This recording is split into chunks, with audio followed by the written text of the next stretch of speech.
I'm not going to lie to you. I'm completely befuddled. I'm a basket case of emotions after this weekend. We should be buzzing after a home opening victory. Instead, I'm wondering, by conceding a minute into the new season, was that some kind of harbinger of doom for this club? Like some kind of a sign? Like, do we need to employ a new priest, an old priest, and a shaman to exorcise us of some kind of curse that follows Aston Villa around? I'm resorting to wearing this cheap knockoff version of a 1990s kit. I'm pouring a caipirinha here. It's Brazil's national drink in honor of Diego Carlos. I'm still utterly gutted for him and the club and what could have been. And all we can really do right now is review and look back on Aston Villa 2 and Everton 1.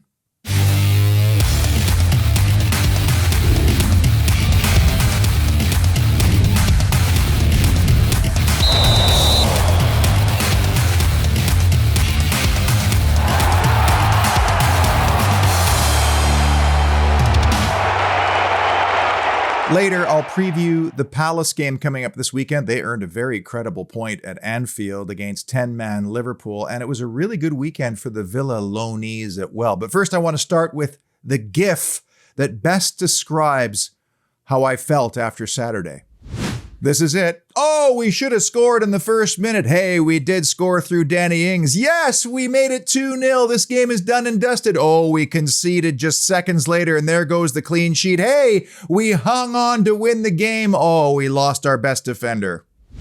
Listen, I don't want to be a Debbie Downer because Saturday was essential, and it was a huge victory for Aston Villa, but you talk about a game of inches.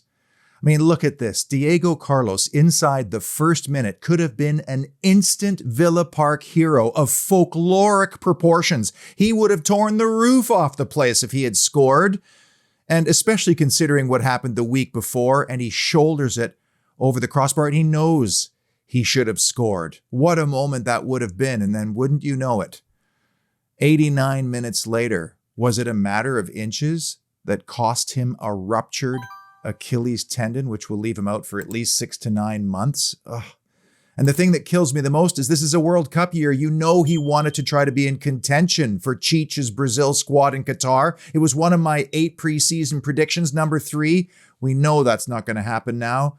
He'll have to wait till 2026, and there are only so many World Cups in a player's life. Let's hope he recovers fully. Let's hope he plays well into his mid-30s like Thiago Silva and for Aston Villa.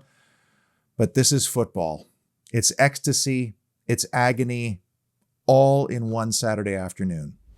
So the obvious question now is, what does Villa do? Do they do what they did at the beginning of the summer and see if they can actually upgrade what they currently have by dipping into the market? Of course, every other team knows they're kind of desperate, so they can add dollars onto those transfer fees. And it's going to be a bit of a risk bringing in somebody from outside the Premier League, because it'll be like stepping onto a treadmill that's going 100 miles an hour, and we've seen what that looks like before. Or will they go with the stopgap solution? Somebody from within the Premier League, maybe on a loan or a free, and just supplement what we do have until Carlos comes back. I fancy Callum Chambers, and alongside Tyrone Mings, that could be perfectly fine. I don't want to hear that Boubacar Kamara should step back now, because we've only just now seen how good it looks with a proper number 6 like him. We don't want to drop him back in there.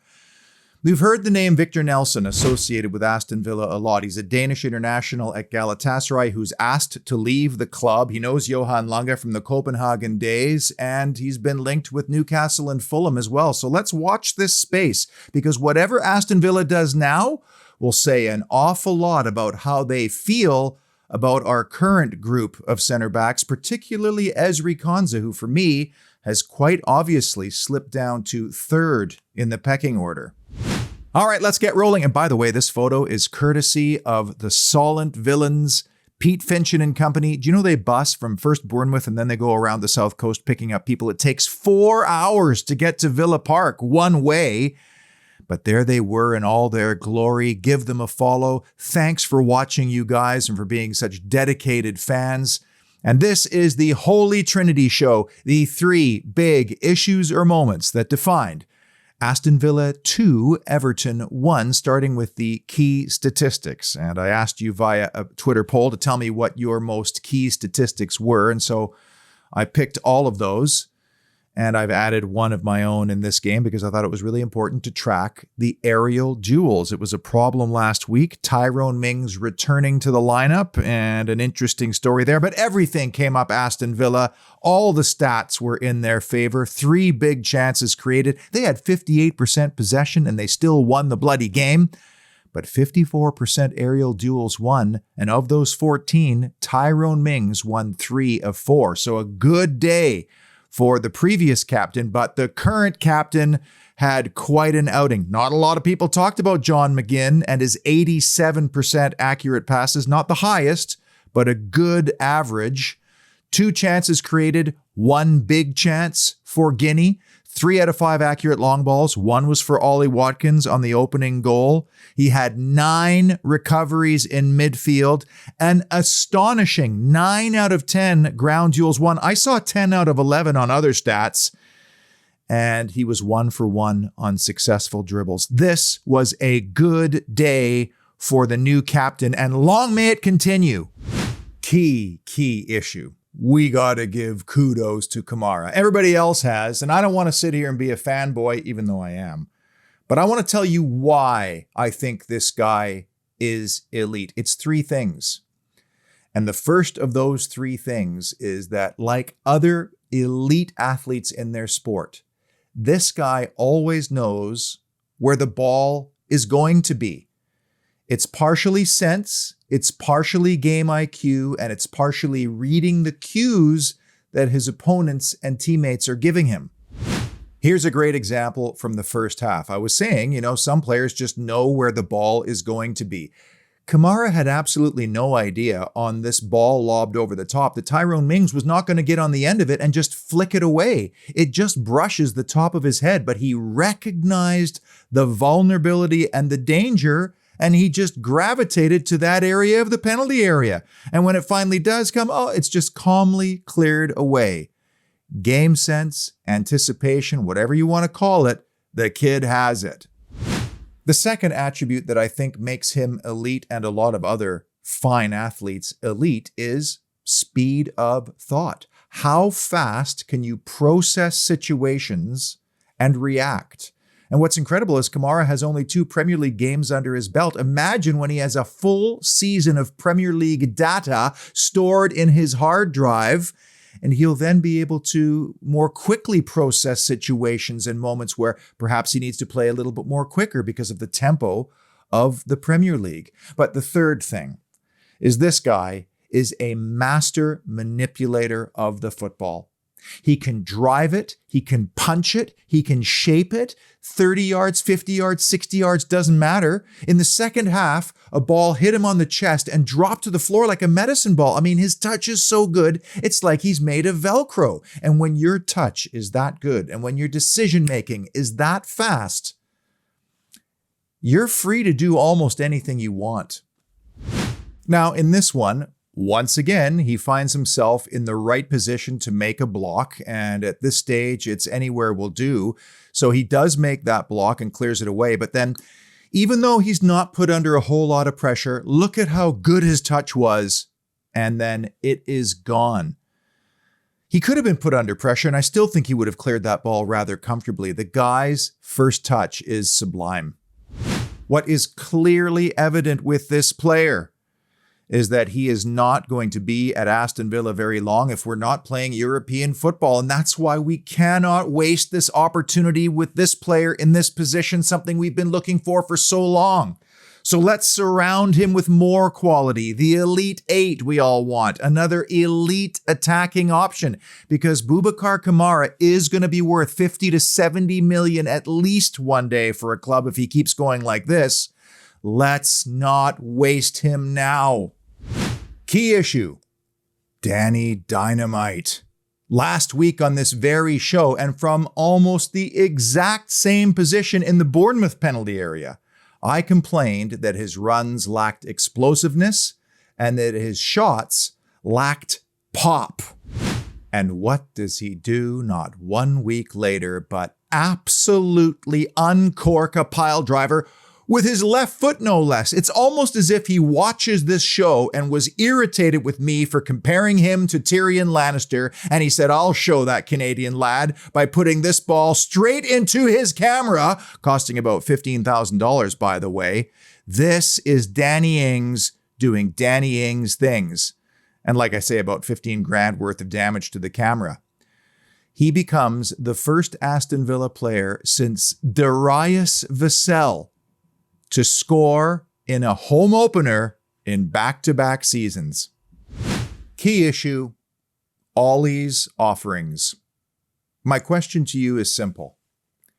If Ollie Watkins set up 2 goals every single game like he did on Saturday, would you forgive the occasional, often, misses in front of goal, knowing that the averages say he's bound to score and he's probably going to score double digits this year?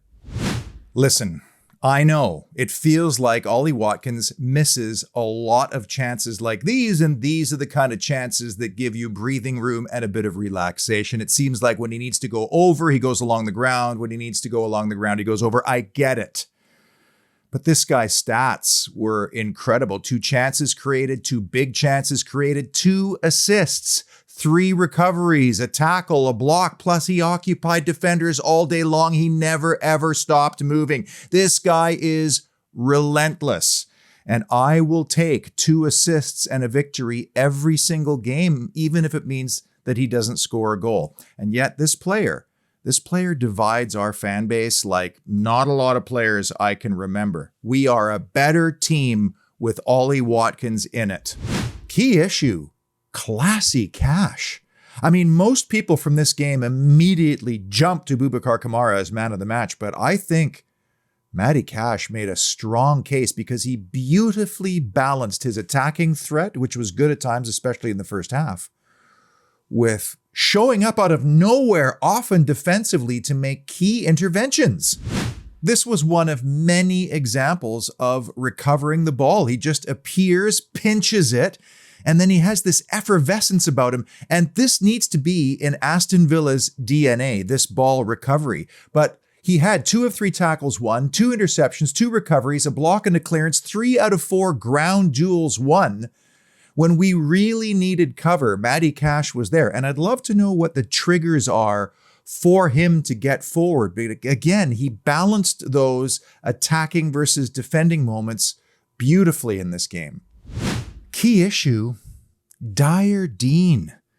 And maybe Dyer is a little bit melodramatic, but Luca Dean is Everton's top scorer, and he left that club 8 months ago. In fact, he scored an own goal in this fixture 2 seasons in a row, but that's not the reason why I'm concerned, and obviously everything can't be perfect, but Luca Dean's defensive frailties were on display for everybody to see. I mean, Patterson got by him so easily, drew a foul and a yellow card in a dangerous area, and there are going to be so many better players that are going to challenge him down that side in the weeks to come, and my point is, I get that the modern day fullback is going to expose some frailties at the back end. Okay, but if that's the case, you've got to contribute in the attacking end. And for the 2nd straight game, he has not looked sharp in his passing. In fact, in this game, 2 out of 7 accurate crosses, no accurate long balls, no successful dribbles, and then ground duels, 3 out of 8.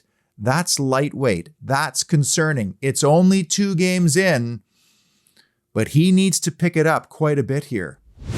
Big issue number 3 was selection success.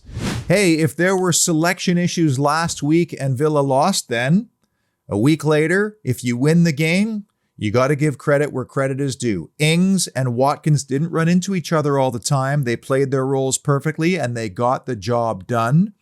I know a lot of people were like, well, where's Phil Coutinho? He's not on the ball. And a lot of people grade Coutinho on what he does with the ball. But in this game, his off-the-ball movement, his occasional running back and tackling back was extremely impressive. He occupied the opponent and a lot of spaces. And I tell you, every single team that comes to Villa Park, one of the first things they'll write on the whiteboard in the dressing room is, beware of Phil Coutinho. And then to have the luxury with a lead, of being able to bring on a Buendia and a Bailey. These are things we need to stop complaining about and start celebrating a little bit, because it all came off perfectly. So now Steven Gerrard is in either an awkward, well, he'll tell you luxurious position of wondering whether he should start Emi Buendia on the weekend, given the second half performance, keeping in mind he was playing against a tired team on a very hot and taxing day. But maybe he'll be bailed out, Gerrard, by a little niggle to Phil Coutinho, because he had to be taken off. Everything I've heard about Coutinho, by the way, and I know somebody who's worked with him very closely, he is as humble a professional as you'll find, totally dedicated and selfless. He wants to contribute to a winning team, and I don't think he'd care if that means starting or coming on in the second half. I really don't. And what a nice position to be in also selection-wise, to bring on Leon Bailey when you're up a goal, because he contributed to the 2-0 goal, almost to the 3-0 goal. And I feel like this is a luxurious position to be able to bring him on in games like that. And it should be pointed out that Jacob Ramsey's inclusion in the side over Douglas Luiz was well justified based on the performance. He might have been the unsung hero performance of this match. He had a 95% passing accuracy from 62 passing attempts. That's incredible for a midfielder. But did you notice his gears? How he'd switched from second to third, then to fourth, blowing past people like they weren't even there around the outside. What a fantastic weapon to have. And he created a couple of beautiful chances. The one at the end of the first half, shame that Coutinho didn't commit to that. It would have been a tap-in on the doorstep. When this guy gets that final ball and the big decision right consistently, he's an ever-present. And he's a Villa kid, which is so important. You've got to have them in the lineup to give the academy hopefuls something to emulate. Key issue number 2 was set piece panic. And despite the addition of Tyrone Mings, there were still way too many nervy moments from corners, free kick, set pieces, first or second phases. And I do wonder if those late game heart attacks, or all those moments throughout the game, had something to do with potentially thinking about what happened the week before. I mean, Anthony Gordon was thankfully offside on the one corner, but there were still way too many scary and dicey situations. And that very sage Twitter contributor, Son Lime, who I've never met, I'd like to actually have him on the show because the guy knows what he's talking about. He made a very astute comment about Emiliano Martinez potentially staying on his line too often. I mean, this guy can jump and catch the ball at its highest point. Why not do it more often? Maybe earn some fouls in the process. I know it's hard in a congested box, but did you notice in the second half, in the late stages, he did start coming off his line, and it eased all the pressure. Still, I would love nothing more than to A, not give away those free kick or set piece opportunities in the first place, and secondly, just deal with them a little bit more confidently. And the number 1 key issue or moment that defined Villa 2, Everton 1, recovery rewards. Steven Gerrard gave us some clues in the preseason about how he wanted to set up his team, where he wanted his side to press and recover the ball, and then what to do when they did. And on Saturday, we saw exactly how we wanted it to work. It contributed to 2 goals, almost a third, and John McGinn was key all 3 times. So was Boubacar Kamara. Here's the 1-0 goal. It's McGinn and Kamara conspiring to win it back, and then it's an urgent ball forward, left-footed. Ollie Watkins had already made the run, so he's partially responsible for making this play by breaking, and then it becomes a 2-on-2. And by the way, Villa had a couple of 2-on-2 situations. They cashed in on them, and they actually looked like they had a plan when they were in those situations, a far cry from last year. Now it's the 2-0 goal, and you may spot an eerie similarity. First, it's Kamara with a little brush, then Bailey comes in. Now watch McGinn. Urgent through ball to Emi Buendia. That's the key. It's now a 2v2. There's the 2-0 goal and the game-winning goal. Do you see the theme developing here? And if we just go back to that almost 3-0 goal, look at who is at the point of disrupting Everton again, to basically win the ball back with a little bit of help from Leon Bailey, none other than John McGinn again. Number 7, right in the middle of your screen. Bailey takes it over, and then it goes to Watkins. This was a captain's-like performance from McGinn. Home opener, big crowd urging them on. He rose to the occasion. The question now is, can he do it again next week? It was a very good weekend for the Villa loanees. Jayden Philogene-Bidace scores for Cardiff City, the only goal against Blues. Aww. Finn Azaz scored again for Plymouth Argyle and apparently has been fantastic. Louis Barry got 67 minutes for MK Dons, and Aaron Ramsey came on at 67 minutes for Norwich City, even though Dean Smith's side lost and don't look very good to start the season. But very positive weekend for the loanees, and now Keenan Davis suits up for Watford, and his first game is against Blues.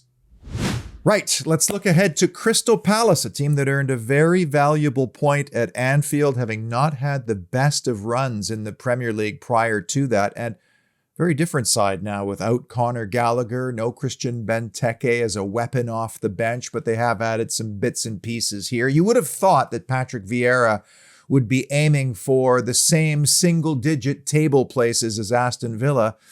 Not sure about it. And it's interesting that they're coming into this game on Saturday on 2 full days less rest because they played Monday night.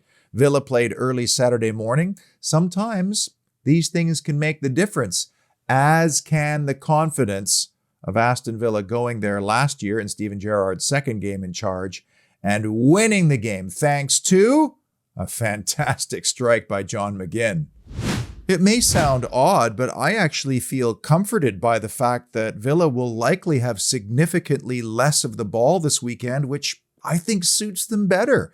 Win the ball, transition, counterattack, and with Palace being at home and having Manchester City next on the docket with 1 point in the bank, I sense there's going to be some urgency for them to get forward. That might just be an opportunity. And now Villa has the frame of reference of hanging on to win a game, knowing what it takes to see it out. And sometimes losing a teammate the way they did, sometimes that actually can boost a team. We'll see. This is a great early season matchup. I'm looking forward to this game on the weekend and maybe some juicy transfer speculation between now and then, or at least before the window closes, as you have to think Villa's recruitment drive will be a little bit more urgent in light of the Diego Carlos news. Until that time, stay cool, stay hydrated, and as always, up the mighty Villa.